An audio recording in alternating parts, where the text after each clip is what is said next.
Bonjour à tous et bienvenue. Je m'appelle Mélanie Robert. C'est moi qui aurai le plaisir d'animer la séance aujourd'hui. Donc, je suis membre exécutif de la faculté à l'École de la fonction publique. J'ai 28 ans d'expérience à la fonction publique, 18 comme cadre supérieur.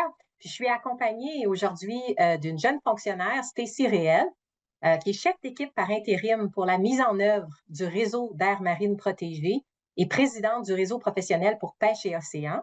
Donc, bonjour et bienvenue, Stacy. Tu fais partie de la nouvelle génération de la fonction publique. Qu'est-ce qui t'attire dans le sujet aujourd'hui? Merci Mélanie et bonjour à tous. C'est vraiment un plaisir de me joindre à vous aujourd'hui. Comme tu viens de le mentionner, en effet, je suis jeune fonctionnaire. Ça fait que 7 ans que je fais partie de la fonction publique. Donc, je me retrouve parmi cette nouvelle génération qui utilise régulièrement ces outils numériques au quotidien qu'on va en entendre parler un petit peu plus tard. Et je le remarque de plus en plus, non seulement l'utilisation de l'intelligence artificielle, mais aussi l'écart de génération par rapport à cette utilisation-là. Alors, j'ai vraiment hâte d'en apprendre davantage de Dr. Pagani. Bon, on va partager les questions un petit peu plus tard, puis la modération de vos questions à vous qui participez. Donc, la séance aujourd'hui s'intitule Préparer le terrain pour la prochaine génération à la fonction publique.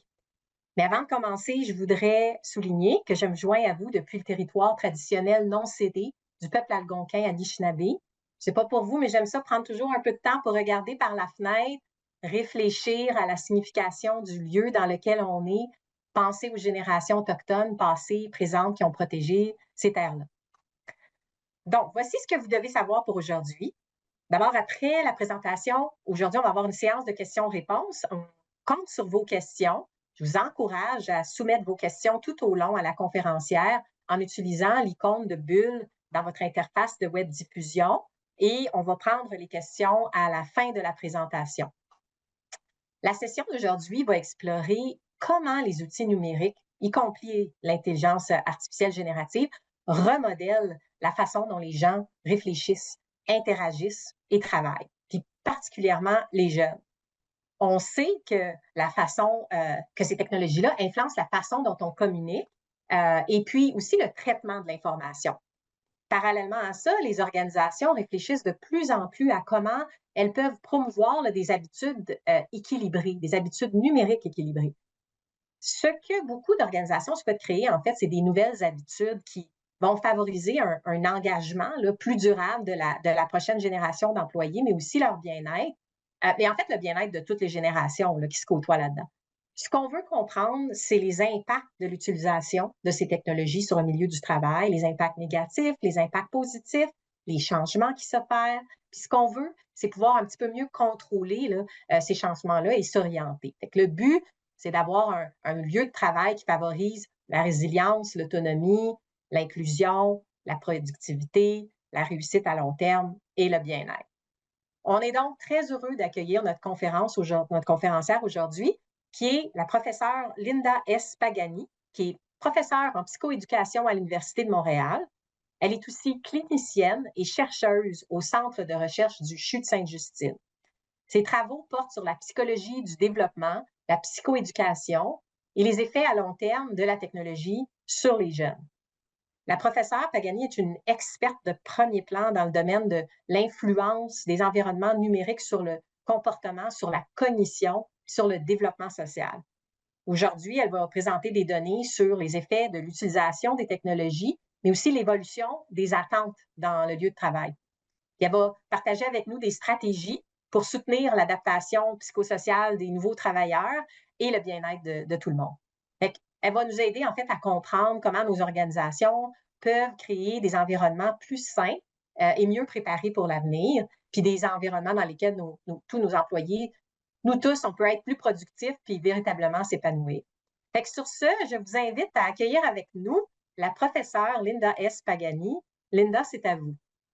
Merci beaucoup et je veux juste exprimer ma gratitude d'être avec vous aujourd'hui.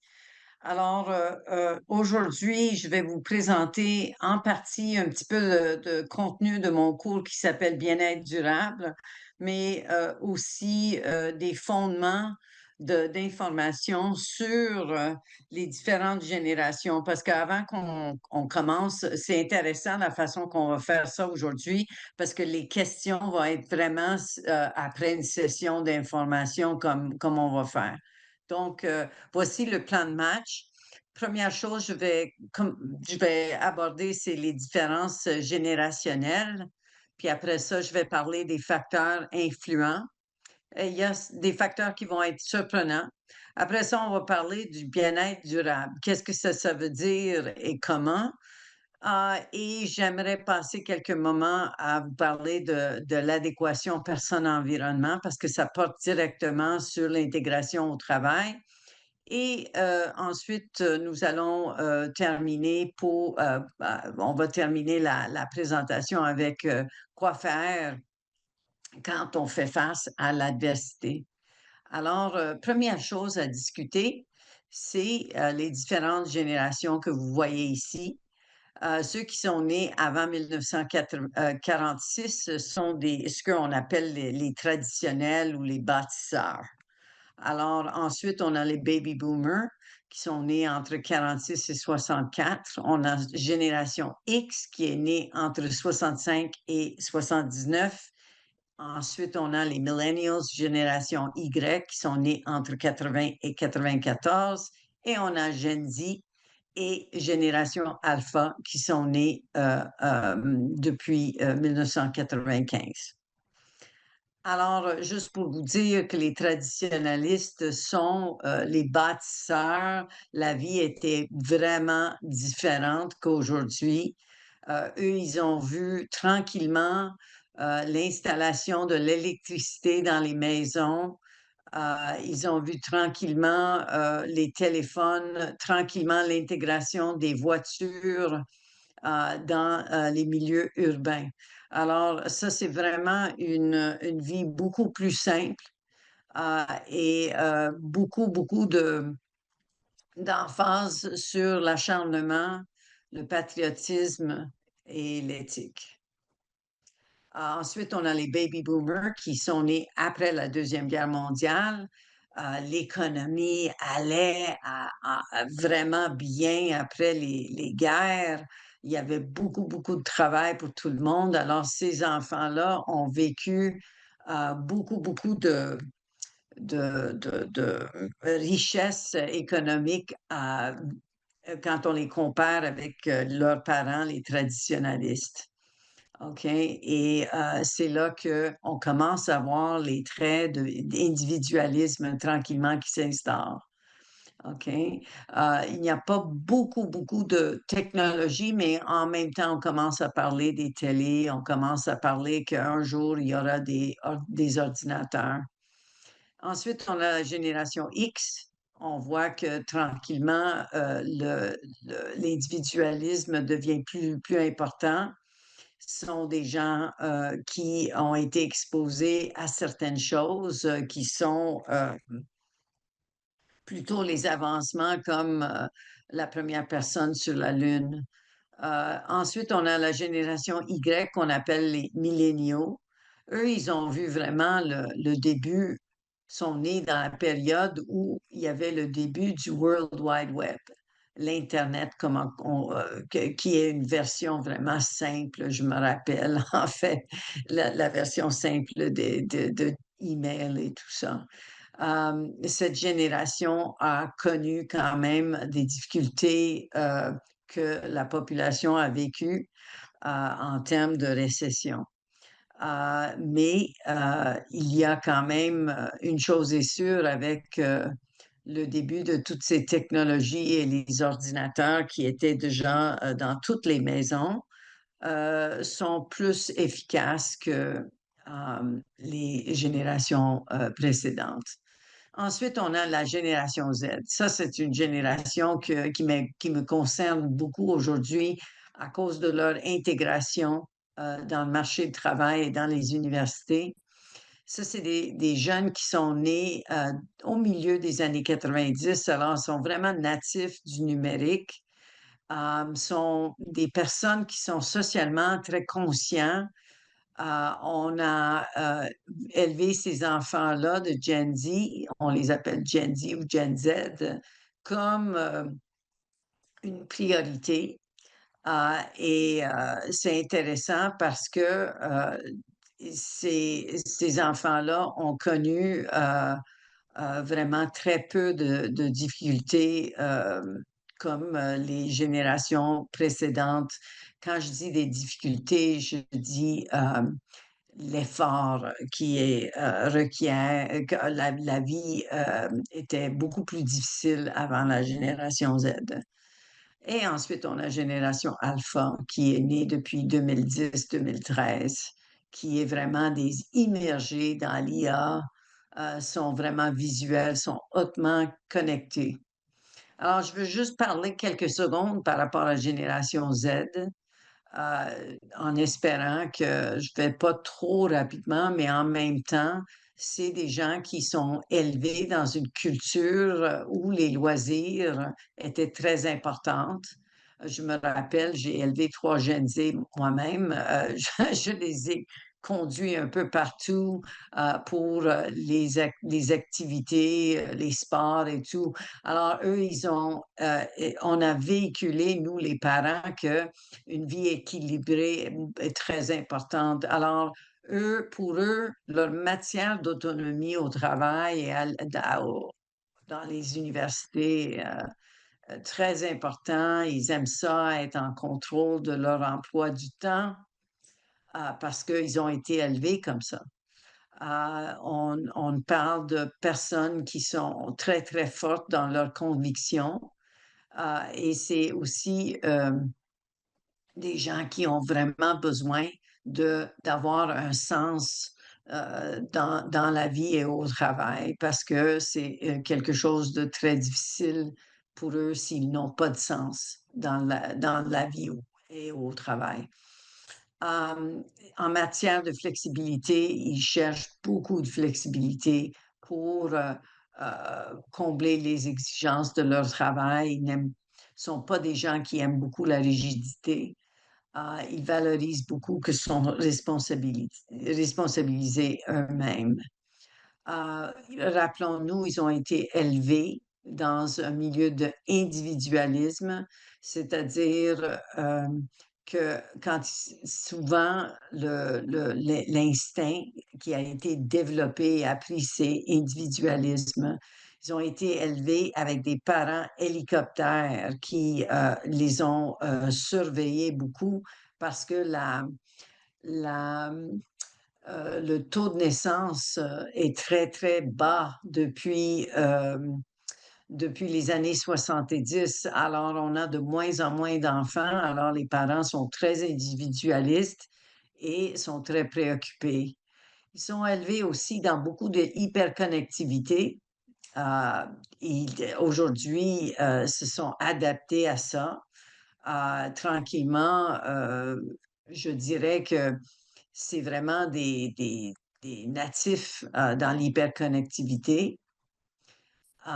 Mais en même temps, il y a un certain délestage cognitif qui se passe parce que les générations avant faisaient des calculs à la main. Les générations avant pensaient pour produire un texte, par exemple, il y avait beaucoup de pensées qui se passaient pour produire, par exemple, un texte ou les devoirs. Aujourd'hui, tout est au bout des doigts. Alors, il y a beaucoup, beaucoup de délestage, alors, et moins d'efforts qui se passent dans la vie de tous les jours. Euh, cette génération vit beaucoup de fatigue décisionnelle à tous les jours parce que avant, les parents prenaient beaucoup de décisions pour eux. Euh, alors, ils étaient bien servis, mais en même temps, la vie adulte et la vie en émergence de la vie adulte est difficile pour eux parce qu'il y a tellement de décisions, sont bombardées et ne sont pas habitués.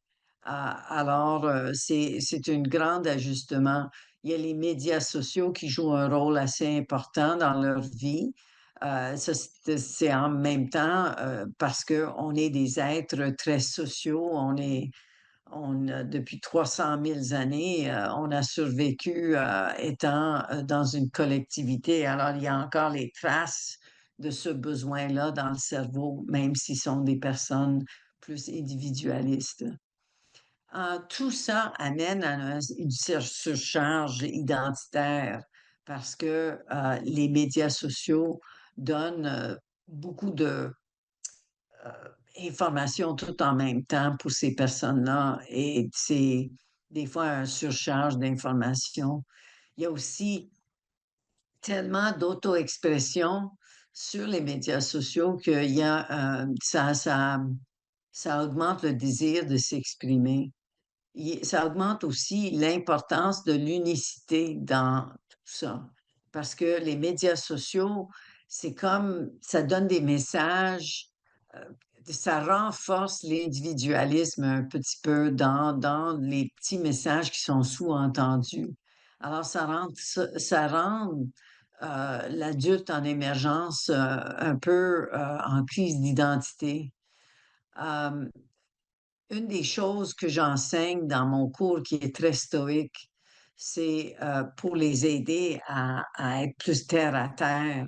C'est premièrement de comprendre que la vie là, est limitée. On commence, on est né et on meurt. Alors, il faut mettre ça en perspective avant qu'on commence à être trop stressé avec beaucoup de choses. Ensuite, une autre chose qui est très stoïque, que j'essaie de travailler beaucoup avec mes jeunes patients de Génération Z, c'est l'idée d'aimer les faits. Dans la vie, il y a des faits. Il y a des bons faits, des moins bons faits, mais il faut qu'on essaye d'avoir une passion pour l'épreuve ou une passion pour la bataille, pour survivre dans la vie de tous les jours.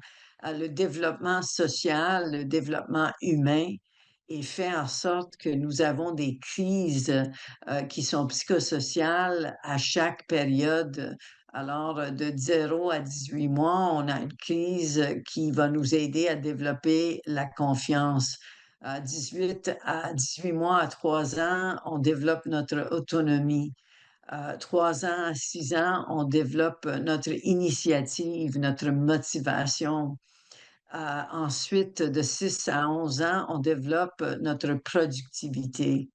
Et de 12 ans aujourd'hui jusqu'à 30 ans, on développe l'identité.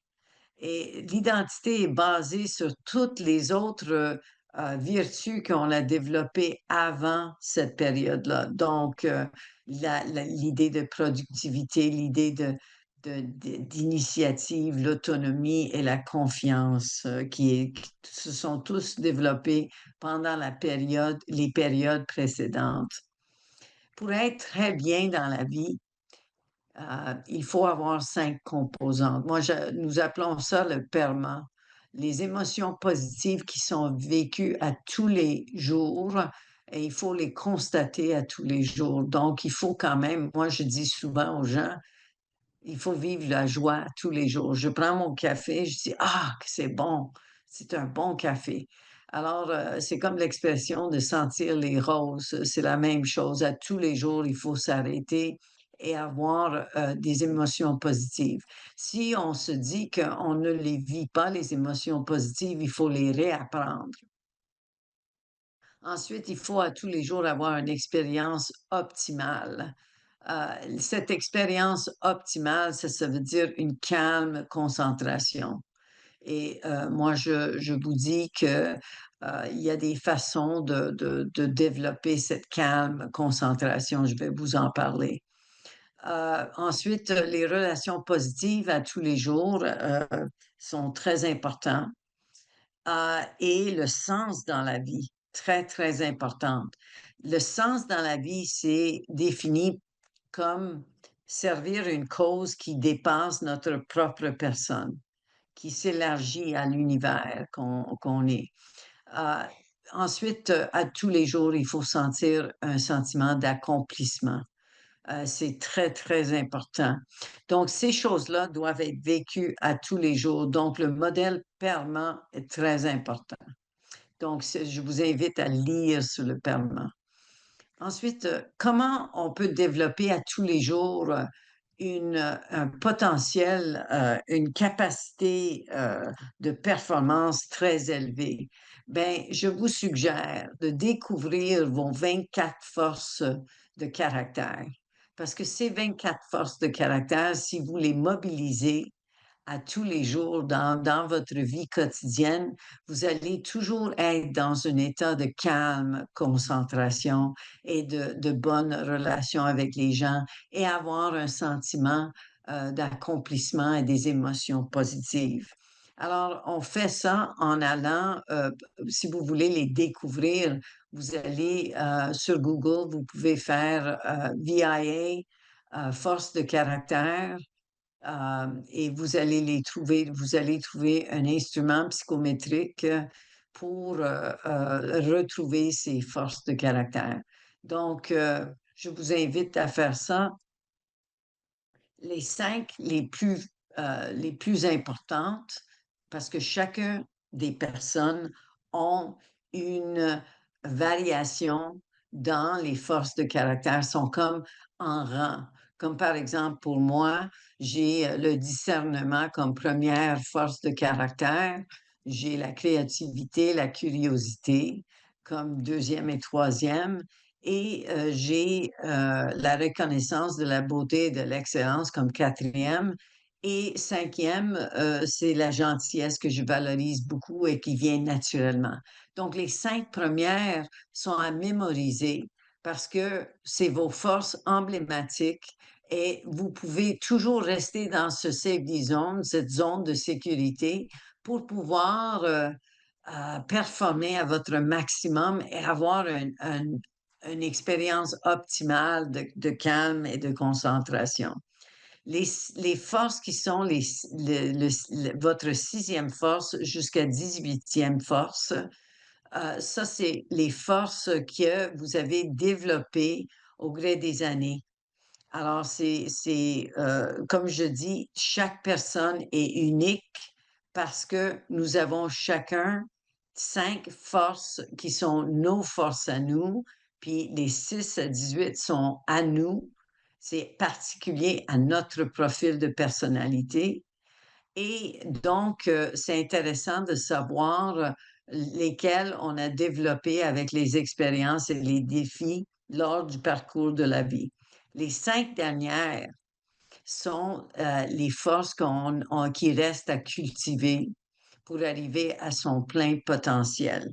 Alors, si vous êtes Génération Z, je vous attrape à un bon moment parce qu'à faire le VIA Character Strength Survey sur le site authentichappiness.org, il y a plein de sites, en fait, qui font le VIA Character Strength Survey. Ça va vous donner vraiment un secret pour bien naviguer dans la vie, puis vous allez trouver que ça comble votre besoin d'être unique. Alors, vous les voyez ici. Comme je dis, il y a 24 et je vais juste les répéter parce que les 24 tombent dans 6 vertus. Le vertu de courage, le vertu de humanisme, le vertu de la justice, vertu de modération. Et alors, je veux juste vous montrer comme en grand, là, qu'est-ce que ça peut être si vous les découvrez. Alors, je vous encourage de faire ça parce que c'est important pour bien performer au travail et avoir des relations positives et avoir des sentiments d'accomplissement et des émotions positives. C'est les forces de caractère parce que sont uniques à la personne. On a 24 forces de caractère à travers l'humanité. Peu importe quelle culture, peu importe quelle religion, peu importe quelle place dans le monde. Alors, c'est vraiment quelque chose qui est pour tous les humains. Mais, comme je dis, les, les 24 forces de caractère sont en différents rangs pour chaque personne. Il y a à peu près 5,3 millions de variations de configuration de caractère. Donc, vous pouvez trouver votre unicité et votre unicité, c'est comme des rayons de soleil sur les autres et sur votre travail quand vous utilisez vos forces de caractère. Un commentaire avant que je termine, quelques commentaires. L'adéquation personne-environnement, un sujet extrêmement important dans les organismes, dans les institutions. C'est super important qu'il y ait un alignement entre les caractéristiques des personnes et leur environnement pour avoir un résultat positif pour la personne et aussi pour les organisations. Alors, comment faire ça? Comment faciliter ça? Je suis souvent demandé comment faciliter ça. Le profil de personnalité aide beaucoup à découvrir comment on peut mieux s'insérer dans notre environnement. Il y a quatre choses, il y a quatre caractéristiques dans le mode de la vie de la personne, mode de vie de la personne qui affecte ce profil de personnalité. Donc, on a des extrêmes, on a extraversion, introversion comme extrême. Donc, c'est comment on oriente notre énergie vers le monde, les modalités de perception du monde autour, les critères de décision qu'on utilise dans la vie quotidienne et typique et comme habitude, et aussi le style de vie dans le processing, dans le traitement d'informations. Alors, ça nous amène à 16 différents profils de personnalité. Et ça, c'est une clé que je dis souvent en classe à mes étudiants à l'université. S'ils veulent vraiment s'insérer dans une équipe, c'est important de ne pas être quelqu'un d'autre. On a été beaucoup élevés et toutes les différentes générations se sont fait dire quand elles sont en crise, ah, just be yourself, tu sais, soyons nous-mêmes, là. Le problème, c'est que on ne sait pas qu'est-ce que c'est, soyons nous-mêmes. Alors, en sachant son profil de personnalité, ça aide beaucoup à la personne à savoir comment il pourrait être mieux inséré dans son environnement. Alors, comme par exemple, moi, je suis un protagoniste, je ne peux pas être un médiateur, un avocat ou autre parce que je joue le rôle de protagoniste naturellement. Alors, ça, c'est quand je sais ça et quand je suis dans une équipe, mon meilleur résultat et mon plus calme et mes émotions positives, les plus positives, sont quand je joue mon rôle de qui je suis vraiment. Alors, je vous encourage d'aller au site de 16 personnalités et faire le test qui prend à peu près 15 minutes. Puis c'est vraiment une belle chose parce qu'il y a sur le site beaucoup d'informations sur votre personnalité et comment mieux s'insérer. C'est incroyable pour moi combien de fois on passe énormément de temps sur une année à regarder notre horoscope, qui est vraiment pas basé dans la science, mais les forces de caractère et le profil de personnalité est logé dans la science. Une autre chose que vous pouvez faire, c'est réfléchir sur vos intelligences multiples. Quand on pense à l'intelligence, on pense au QI, qui est juste un score. Mais pour moi, quand je travaille avec des patients, surtout les jeunes adultes, une des choses qu'on réfléchit ensemble, c'est de mettre en rang toutes ces différentes niveaux d'intelligence. On les met en rang pour dire, ben, moi, je suis vraiment top pour ça. Je suis moins bon ici, mais c'est toutes les différentes intelligences pour configurer qui on est dans la vie. Comme je dis, quand on sait qui on est et nos forces de caractère, on est mieux équipé pour performer dans la vie. Maintenant, j'aimerais vous offrir 4 secrets. Premièrement, se rappeler que le mot stress est surutilisé. Il réfère à une réponse psychologique et physiologique. Je veux juste que vous sachiez qu'on a tendance à utiliser beaucoup ce mot-là. Et ce mot a rendu les gens moins intelligents sur le plan émotionnel parce qu'on utilise toujours ce mot-là au lieu d'utiliser le terme spécifique. Alors, je vous encourage de spécifier vos émotions. Euh, il y en a tellement à choisir. Vous allez noter qu'il y a tellement à choisir. Arrêtez dans votre vocabulaire à dire toujours que vous êtes stressé parce que ça diminue votre intelligence émotionnelle. Alors, ça, c'est vraiment un bon conseil. Deuxièmement, essaye de faire un bon euh, matching, essaye de bien jumeler les stratégies d'adaptation que vous utilisez, les stratégies de coping que vous utilisez. Donc, quand la situation est hors votre contrôle, il faut quand même capitaliser sur le contrôle émotionnel parce que c'est hors votre contrôle.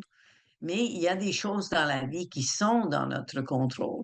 Alors, les choses dans la vie qui sont dans notre contrôle, c'est là qu'on peut essayer de faire la résolution de problèmes, que nous pouvons faire la planification, la recherche d'informations et toutes les choses qui sont impliquées dans quelque chose qui est dans notre contrôle. Évidemment, souvent, les situations sont un mix, sont un mélange de deux choses, sont un mélange de choses qui sont hors notre contrôle et un mélange de choses qui sont dans notre contrôle. Il faut dépister qu'est-ce qui est dans notre contrôle et pratiquer la planif, pratiquer la recherche d'informations, la résolution de problèmes pour les choses qui sont dans notre contrôle. Et ça, c'est souvent une erreur assez importante. Une autre chose, il faut que l'humanité arrête de voir le mot stress et tout ce que exige un effort, tout ce que est un défi comme tout ce que est un défi comme un réducteur de performance.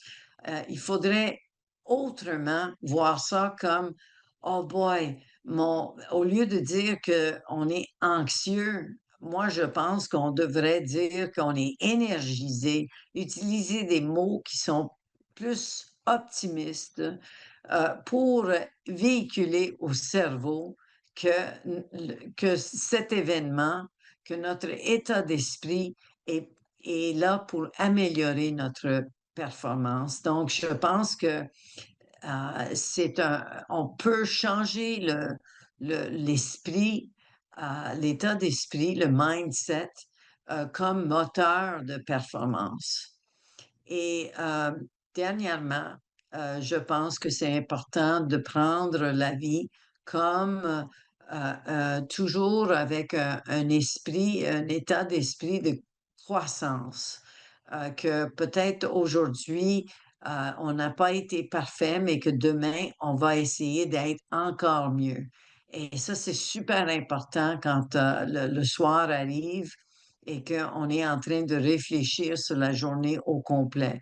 Il y a définitivement dans les journées, même les pires journées, qu'on peut quand même trouver quelque chose de positif ou quelque chose qui s'est passé, qui est qu'on a de la gratitude qui s'est passé bien. Alors, je pense que c'est très important de prendre un esprit de croissance à tous les jours parce que ça nous aide à prendre, à accepter les défis et persister et aussi d'apprendre et d'être inspiré vers la réussite éventuelle. Donc, je termine en disant que chacun de nous, on est sur un parcours héroïque. Et il faudrait qu'on se voit comme ça, qu'on est sur un parcours héroïque. Alors, Il y a dans un parcours héroïque toutes sortes de choses qui peuvent arriver. Je vous encourage, si vous voulez, vous pouvez aller sur l'intelligence artificielle et regarder c'est quoi le parcours du héros de Joseph Campbell et vous allez comprendre de quoi je parle. Il a écrit ce livre-là en 1949, puis je l'utilise beaucoup comme métaphore dans mon intervention. Je travaille beaucoup avec des gens qui sont en intervention en crise. Alors, je travaille beaucoup avec des gens qui sont en crise. Alors, ça, c'est moi. Et je viens de dire que malgré tout ce qu'on a comme facteurs qui nous amènent à être bombardés à tous les jours et qui mettent souvent une pression sur les jeunes adultes et les adolescents aujourd'hui, au-delà de qu'est-ce que les traditionalistes et même les générations baby boomer et Gen X qui ont vécu euh, une vie et une jeunesse beaucoup moins compliquées. Je vous encourage de considérer vos forces de caractère. Je vous encourage d'aller fouiller c'est quoi les forces de caractère que vous avez et aussi de découvrir votre profil de personnalité. Ça va vous aider énormément pour vous insérer dans votre environnement. Alors, je termine là pour ne pas être trop long non plus. Un grand merci. C'était vraiment excellent avec plein de conseils très spécifiques. J'ai déjà des questions. Les gens ont commencé à poser des questions. Je vous encourage à poser des questions pendant qu'on commence la discussion. Je voudrais laisser la première question à Stacy, qui est de la jeune génération. Fait que Stacy, à toi avec la première question. Merci beaucoup, Mélanie, et merci beaucoup, docteur Pagani. Je me retrouve beaucoup dans tout le contenu que vous avez présenté aujourd'hui en étant de la génération Y ou millennial, comme qu'on dit. Alors, pour notre première question, quels sont les signes d'une utilisation malsaine des outils numériques dans une organisation chez leurs employeurs ou chez leurs employés? Désolée. Ben, c'est comme les plus jeunes qui sont au secondaire, c'est la même chose, je dirais, et c'est comme ce qu'on voit à l'université, c'est que il faut qu'on soit capable de fermer tout et être en pleine conscience dans ce qu'on est en train de faire. Alors, quand la journée de travail commence, on devrait être avec l'esprit de notre rôle au travail. Comme je dis aux jeunes qui sont à l'université, quand le cours commence, le téléphone est fermé. Si on l'utilise comme outil au travail, c'est différent, mais en même temps, pas tout le monde travaille dans les médias sociaux. Alors, on est souvent aujourd'hui influencé beaucoup à vouloir scroller. À vouloir scroller parce que les algorithmes sont faits en sorte pour manipuler le cerveau. Alors, tout est truqué aujourd'hui. Tout est truqué. On va sur Amazon, on est bombardé avec mille et une idées de si on va là pour un sac à main, ils nous montrent des sacs à main. On peut plus parler dans la maison parce qu'Alexa, elle va entendre, puis on va on va être bombardé. Donc, ce qui est important pour quelqu'un, si on veut vraiment comprendre que le scrolling, ça nous amène nulle part. OK? Dans la vie, là, le scrolling, ça nous amène nulle part. Il faudrait qu'on maîtrise notre téléphone et toutes les applications comme des outils et pas comme une canne ou une béquille.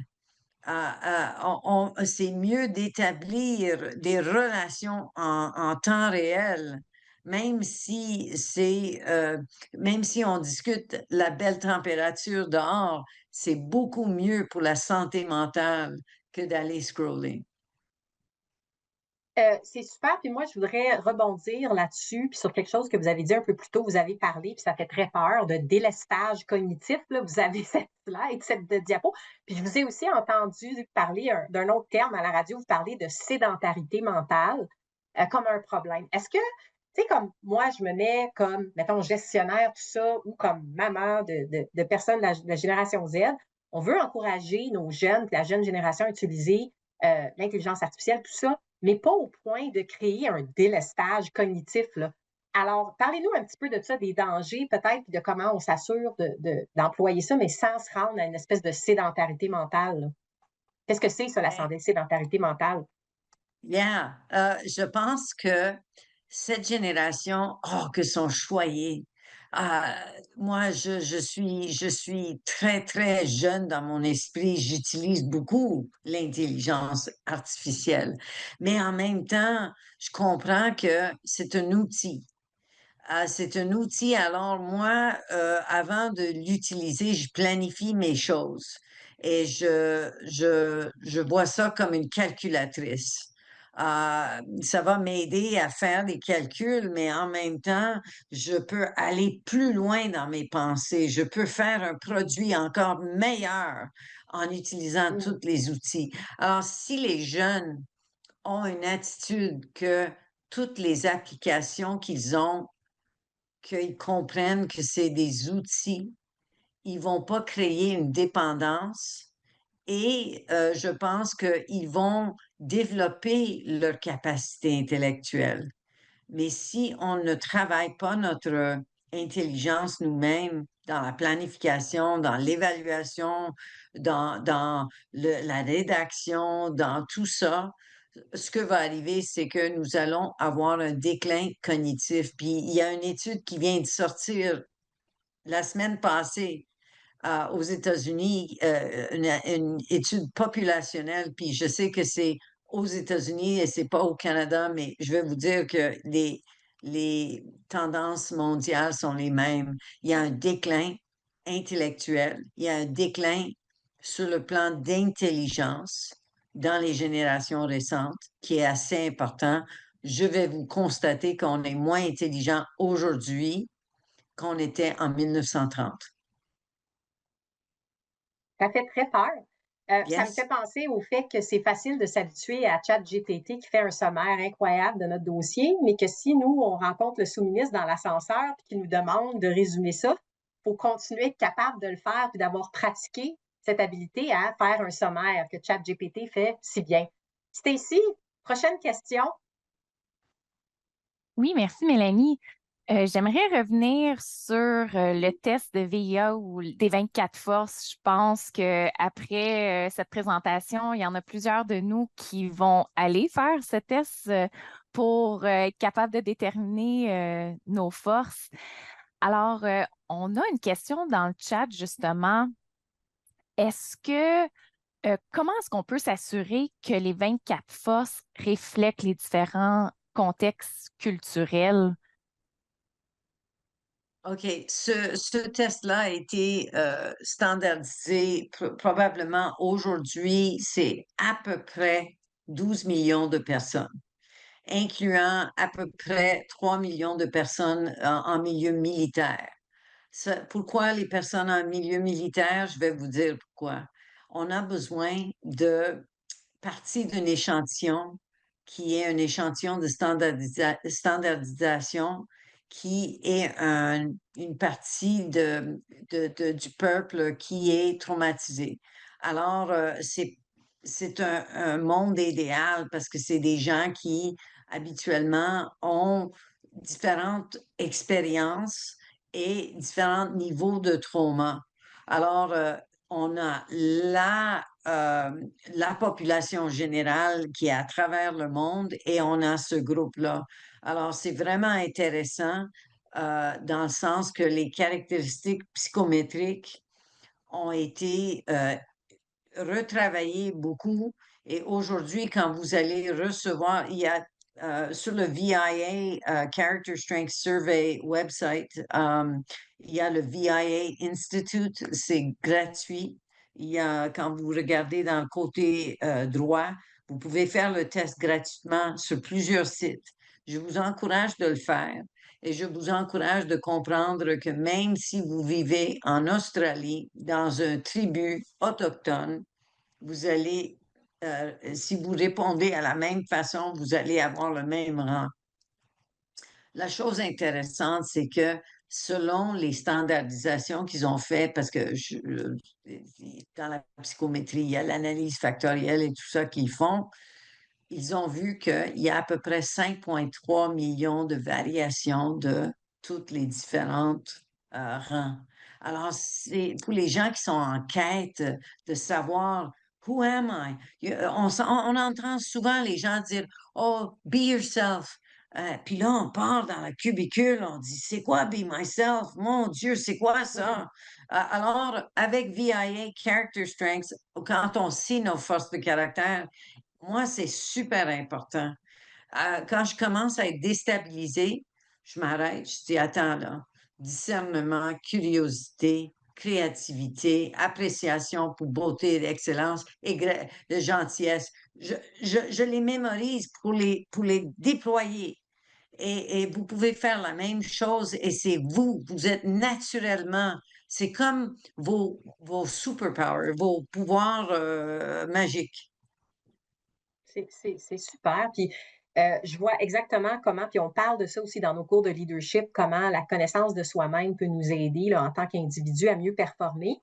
Maintenant, j'essaie de prendre ce que vous nous avez dit, puis de réfléchir à comment est-ce qu'on utilise ce dont vous nous avez parlé dans un contexte d'une équipe pour favoriser une meilleure communication entre les personnes des différentes générations, puis aller chercher un peu le positif de tous. Fait qu'avez-vous des conseils là-dessus?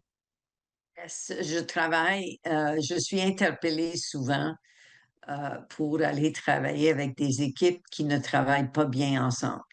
On Mm. peut avoir des pompiers qui sont en équipe qui ne s'entendent pas, on peut avoir les premiers répondants. Alors, vous comprenez que des fois, il faut que les gens s'entendent. Donc, ce qu'on fait, c'est souvent, on prend une période de temps où on invite tous ces gens-là ensemble. Vous pouvez le faire facilement dans votre groupe où vous passez quelques heures ensemble, comme une journée d'études ou une demi-journée d'études, où vous pouvez faire, premièrement, la tâche des 5 forces de caractère de chacun. Comme ça, on se raconte chacun nos forces de caractère. Et on essaie de dialoguer entre nous par rapport. Alors, chacun des personnes, on leur donne un petit 5 à 15 minutes à décrire leurs forces de caractère. Comme ça, les autres prennent des notes sur eux et leur interprétation de leurs forces de caractère. OK? Mm. Parce que chacun de nous, comme par exemple, Mélanie, si toi aussi, tu es avec ta première force de caractère, c'est discernement comme moi, ton, ton interprétation du discernement va être différente que le mien. Tu vas raconter aux gens comment tu le vis. Mm. Comment tu le vis dans les moments vraiment fantastiques et dans des moments difficiles. Et tout le monde peut partager cette partie-là. Une autre chose que les gens doivent faire dans un entourage comme ça, c'est de discuter les profils de personnalité, de savoir, ah ben moi, je suis le médiateur, moi, je fais ça bien, je fais ci bien. Et c'est intéressant parce qu'une demi-journée que les gens se préparent pour ça, ils vont faire, par exemple, une présentation de 5 à 15 minutes sur leur force de caractère ou 5 à 15 minutes force de caractère et profil de personnalité, quelque chose comme ça. Et les autres vont écouter leur interprétation d'eux-mêmes de qu'est-ce que ça veut dire be yourself pour chacun. Et ensuite, après avoir tout le monde dialogué ensemble, il y a une période où, après, chacun qui explique qui ils sont, les autres peuvent interagir et poser des questions. Et après ça, il y a un plein air où on peut discuter comment on peut travailler mieux dans une équipe ensemble. Et je vais vous dire, j'ai travaillé avec des gens qui ne se parlaient pas du tout, là, OK? Qui s'haïssaient, OK? Et c'est intéressant parce que on ferme la porte, puis on est tous là ensemble. Ça, on explique que c'est un travail, une activité de bien-être durable.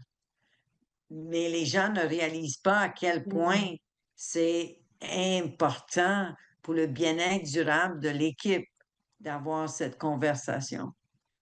C'est intéressant que c'est un outil un peu technologique puisqu'on doit aller sur le web, mais qu'à la fin, il favorise le bien-être social. Je pense que c'est ça un peu la nature de votre propos. Stacy, as-tu une autre question?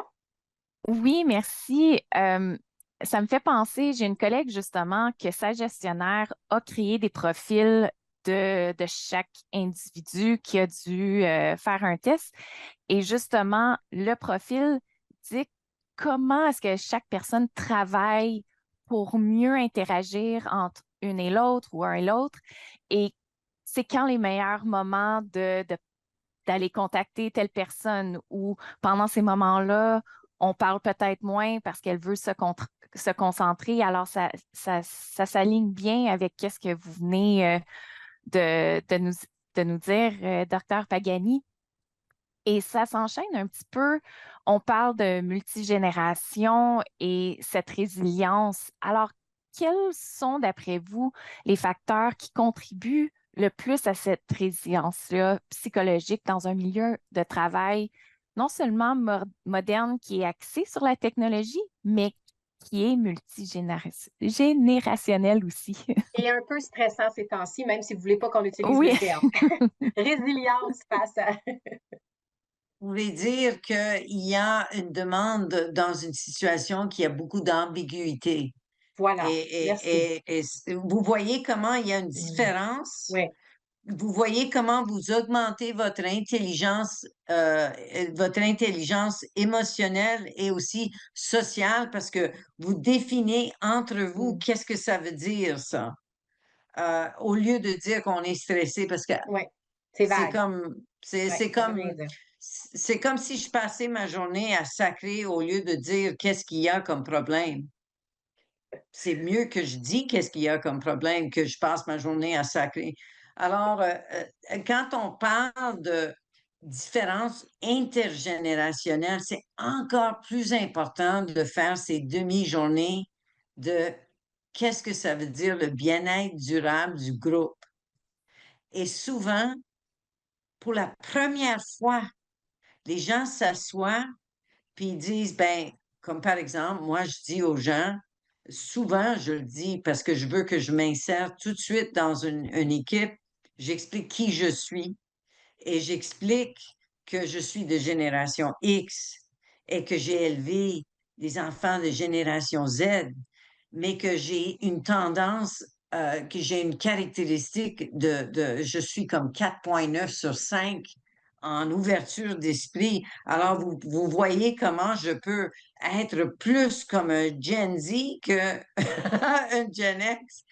Alors, quand j'explique ça dans un groupe, les gens sont heureux. J'ai beaucoup de personnes, jeunes personnes de génération Z qui me voient comme de leur côté, qui Mm. viennent me voir quand ils ont un problème dans l'équipe. Et j'essaie aussi de faire en sorte que les personnes qui sont à côté de moi, qui sont du même âge ou d'autres âges, qui voient, oh, OK, ouverture d'esprit, OK, ça aide beaucoup à ajuster la communication entre les différentes générations. C'est ça.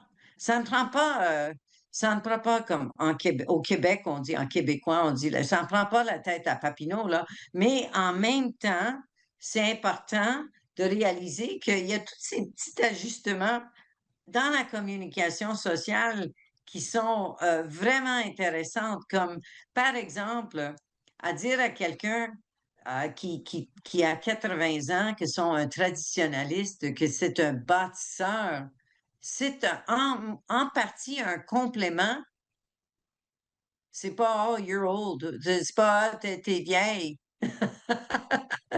Mhm. Et en même temps, ça met en perspective pour Stacy, par exemple, de réaliser, OK, ça c'est un bâtisseur, c'est quelqu'un de traditionnaliste. Je vais expliquer c'est quoi d'être un millennial. Je vais expliquer qu'est-ce que c'est d'être génération Y, ce que j'ai vécu, ce que je vis à tous les Yeah. jours. Et c'est intéressant de voir comment ça donne une expérience optimale au travail parce que tout le monde est souriant dans ce sens-là.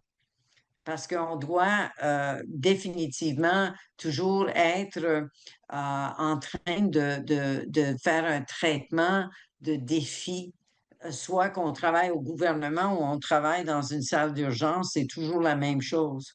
C'est qu'on a des défis devant nous, puis on veut aller dans cette expérience de défi avec une expérience optimale.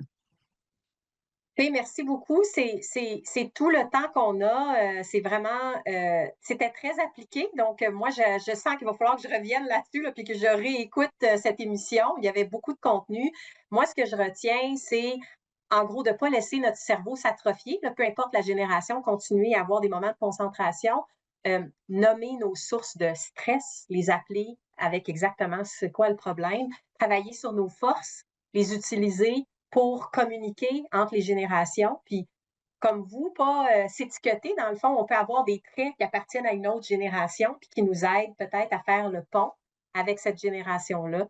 Fait écoutez, de la part de tout le monde au Canada qui était ici avec nous pour vous écouter, je vous remercie énormément et j'espère que tout le monde qui a participé, vous avez apprécié l'événement autant que nous. Puis je rappelle à tout le monde que vos commentaires sont vraiment importants, donc je vous encourage à remplir l'évaluation électronique que vous allez recevoir dans les prochaines heures. Un gros merci au docteur Pagani. On a d'autres événements qui viennent, alors je vous encourage aussi à visiter notre site web. Mais encore un gros merci, docteur Pagani. C'était parfait, puis c'était parfait au bon moment où on a un petit peu, comme vous dites, d'incertitude, d'ambiguïté. On va se servir de ce que vous nous avez donné pour renforcer notre résilience et notre communication avec tout le monde. Merci beaucoup à tous. Merci et bonne Merci. journée à toutes les équipes.